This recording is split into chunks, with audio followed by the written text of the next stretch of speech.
kami dari Rias. Perkenalan nama dari kami dulu aja. Boleh. Nama saya Safaya. Nama saya Regina. Nama saya Genesis. Nama saya Dewi Sabanda. Kalau boleh tanya nama kokanya sama cecenya tak? Saya Bobby dari BCA Marketing.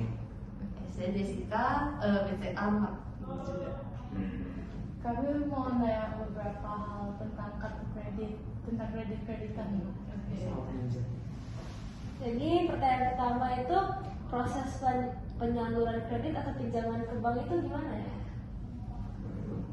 Oke, kalau prosesnya ini alur sih, lebih ke alur. Jadi pertama itu pasti kita kumpulin data dulu nih. Pertama kita ketahui dulu si nasabah ini butuhnya kredit seperti apa gitu. Jadi kredit itu kan sebenarnya macam-macam ya. Ada kredit yang bersifat produktif, ada kredit yang bersifat konsumtif gitu. Produktif di sini definisinya adalah untuk mendukung usaha nih gitu. Konsumtif di sini definisinya untuk pinjaman-pinjaman yang bersifat konsumtif. Misalnya mau beli rumah, beli mobil, atau mau kartu kredit gitu, atau mau apa, kebutuhan kreditnya pertama apa. Oke. Nah, setelah udah tahu nih kebutuhan nasabah ini apa, baru kita cari tahu background nasabah ini gitu. Jadi kenapa nasabah ini bisa diberikan pembiayaan itu, tujuannya apa, lalu kemampuan dia sejauh apa, sehingga bank bisa mempercayai dia nih untuk bisa kita berikan kredit.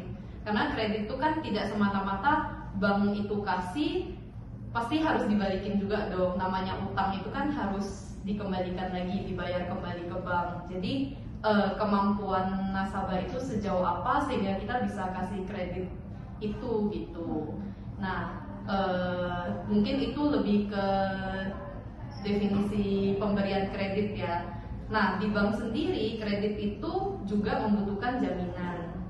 Oke, jadi jaminan itu kalau di bank biasa lebih ke jaminan-jaminan yang istilahnya solid lah gitu. Punya value. Ada nilainya gitu. Jadi bisa jadi rumah, bisa jadi mobil gitu, atau apa kredit yang dibutuhkan seperti apa, sehingga yang bisa dijaminkan apa gitu. Nah, kurang lebih gitu sih. Sebenarnya konteks jaminan ini bukan lebih ke dia punya value-nya berapa, dia mau pinjam berapa. Lebih ke ambil moralnya. Jadi dia ada beban tanggung jawabnya. Beda dengan pegadaian. Ketika kita punya satu value, kita mau pinjam dana senilai value itu, kita beda antara pegadaian dan bank. Itu konsepnya. Oke. Boleh lanjut ke nomor 2 ya. Boleh. Pertanyaan keduanya ada apa saja syaratnya yang wajib disiapkan oleh peminjam ketika mau mengajukan kredit di bank? Nah, kalau untuk syarat yang wajib disiapkan, sebenarnya pertama kita memang kan sebelum kita meminta dokumen, kita perlu namanya KYC, Know Your Customer. Kita harus tahu nasabah itu kayak gimana. Nah, dokumen yang dibutuhkan sebenarnya adalah ada 3 part. Pertama, identitas pribadi nasabah sendiri. Contohnya adalah KTP, NPWP, KK, akta nikah bagi suami dan istri. Nah, itu adalah data internal pribadi. Kedua adalah analisa dari segi penghasilan nasabah. Nah, gunanya KYC kita harus tahu dia penghasilannya dari mana. Pertama, dia karyawan kah, dia pengusaha kah, atau penghasilan yang lainnya, profesional misalnya notaris, dokter dan lain-lain. Itu dokumennya berbeda-beda. Kalau misalnya karyawan, dia punya gaji. Apa yang membuktikannya? Itu adalah slip gaji, surat keterangan kerja. Itu harus kita mintakan. Kalau dia pengusaha, dia punya usaha apa? Dalam bentuk PT kah, CV kah, atau toko kah? Itu juga ada usaha dan legalitasnya. Kita juga mintakan. Kalau profesional, misalnya notaris dan dokter atau sejenisnya, dia punya surat pengangkatannya. Notaris punya pengangkatannya, dokter punya izin praktek dan lain-lain, kita juga mintakan. Jadi kita harus tahu dia sebagai apa. Dan yang terakhir adalah dokumen jaminan. Jaminan itu berupa apa yang membuktikan jaminan itu punya dia. Sertifikat itu bentuk menjamin karena untuk mewakili bagian tanahnya. IMB, izin mendirikan bangunan, untuk mewakili bagian bangunannya. Dan dokumen-dokumen lain sesuai dengan alokasi daerahnya. Jaminan itu berjalan. Itu dokumennya. Oke. pertanyaan berikutnya jadi Jadi pertanyaan ketiga, bagaimana ketentuannya untuk bisa mendapatkan nilai nominal atau jumlah dana yang dibutuhkan?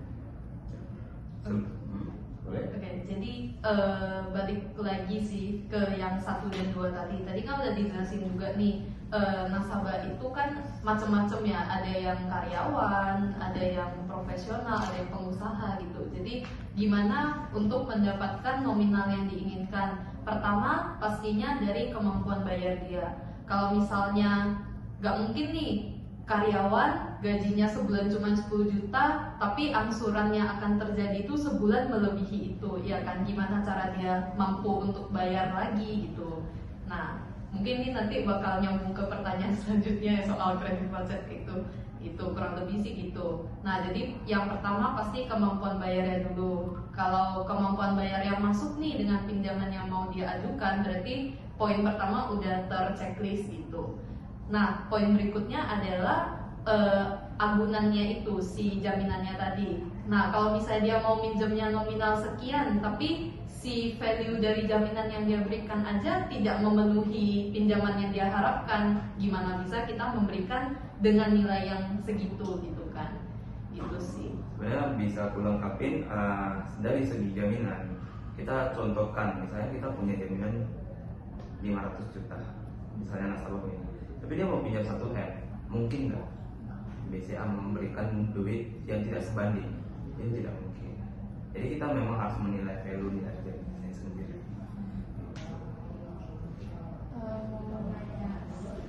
Nomor selanjutnya, Oke. masalah apa saja yang sering dihadapi dalam penyaluran kredit?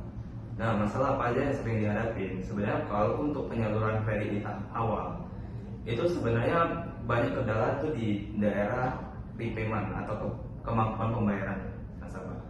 Jadi misalnya nasabah tuh mempunyai usaha penghasilan sebesar kita anggap 10 juta, di mana angsurannya itu kita anggap 5 juta.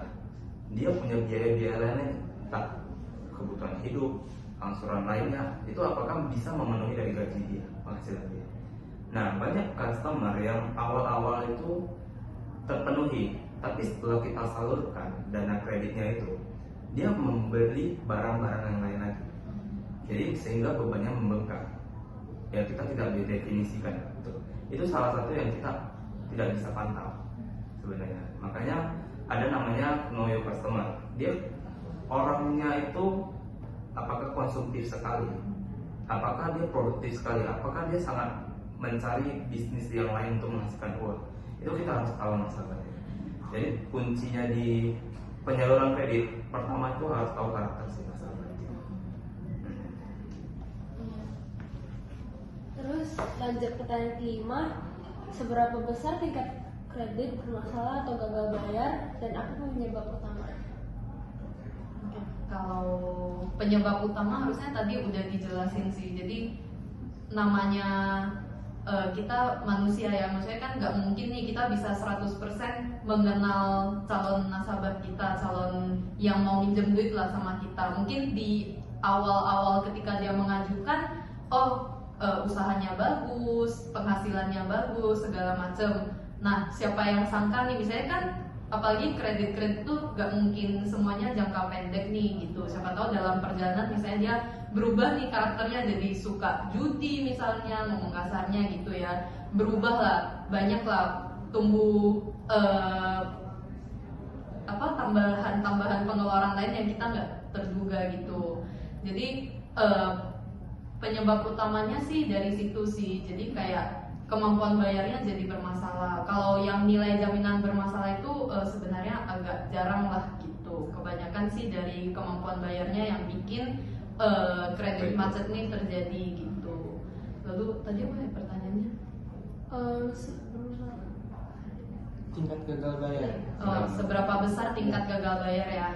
Kalau mau jujur sih, kalau dari BCA sebenarnya cukup rendah ya harusnya dibanding bank-bank lain ya. Secara statistik, kalau kalian cari tahu data-data, ada nih istilah NPL ya, persentase NPL, non performing loan. Jadi seberapa besar tingkat gagal bayar kredit di bank-bank di seluruh Indonesia nih ada nih statistiknya. Nah, bisa dibilang harusnya BCA masih termasuk yang paling rendah ya gitu. Jadi sebenarnya kenapa bisa dijaga nih tingkat gagal bayarnya itu tetap rendah, karena mungkin kalau kalian punya orang tua yang jalanin usaha atau apa, harusnya bisa coba ngobrol-ngobrol juga nih.